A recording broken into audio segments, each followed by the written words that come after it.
తెలంగాణలో అధికారం చేపట్టిన కాంగ్రెస్ ప్రభుత్వం ఎంతో ప్రతిష్టాత్మకంగా మహాలక్ష్మి పథకం అమల్లోకి తీసుకొచ్చింది. ఈ స్కీమ్ ద్వారా రాష్ట్ర వ్యాప్తంగా మహిళలకు పల్లె వెలుగు ఎక్స్ప్రెస్, అలాగే సిటీ ఆర్డినరీ, మెట్రో ఎక్స్ప్రెస్ బస్సుల్లో ఉచితంగా ప్రయాణించే వెసులుబాటు కల్పించింది. ఈ పథకాన్ని సీఎం రేవంత్ రెడ్డి ఈ నెల 9న ప్రారంభించగా తొలివారం పాటు ఎలాంటి కార్డు లేకుండా ఫ్రీగా ప్రయాణించే సౌకర్యాన్ని ప్రభుత్వం కల్పించింది. ఆ తర్వాత మహిళలకు జీరో టికెట్లని టీఆర్ఎస్ ఆర్టీసీ జారీ చేసింది. అలాగే ఐడి కార్డు తప్పనిసరి చేసింది. కార్డు చూపించకపోతే చర్యలు తీసుకుంటామని కూడా తెలిపింది. స్థానికత ధృవీకరణ కోసం ఆధార్, ఓటర్ ఐడి లేదా డ్రైవింగ్ లైసెన్స్, పాన్ కార్డు లాంటి గుర్తింపు కార్డుల్లో ఏదో ఒకటి కండక్టర్ కు చూపించాలని ఆర్టీసీ ఎండీ సజ్జనార్ కోరారు. కార్డు చూపిస్తేనే జీరో టికెట్ జారీ చేస్తామని పేర్కొన్నారు. ఐడి లేకపోతే డబ్బులు పెట్టి టికెట్ తీసుకోవాల్సిందేనని, తీసుకోకుంటే 500 ఫైన్ వేస్తామని హెచ్చరించారు. ఇదిలా ఉంటే తాజాగా మహాలక్ష్మి పథకం కింద ఆర్టీసీకి ఆదాయం భారీగా పెరిగినట్లు తెలుస్తుంది. ప్రభుత్వ నిర్ణయంతో బస్సులు ప్రయాణించే వారి సంఖ్య పెరిగింది. ప్రస్తుతం నిత్యం 13 లక్షల వరకు ప్రయాణికులు జర్నీ చేస్తున్నారు. ఇందులో దాదాపు 90% మంది మహిళలే కావడం గమనార్హం. అయితే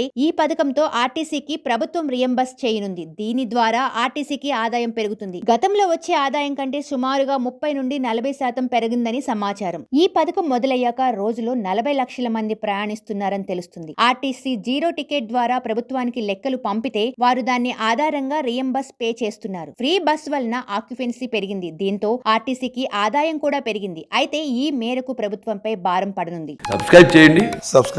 Please do subscribe to Please like, share and subscribe to top Telugu TV. Top Telugu TV.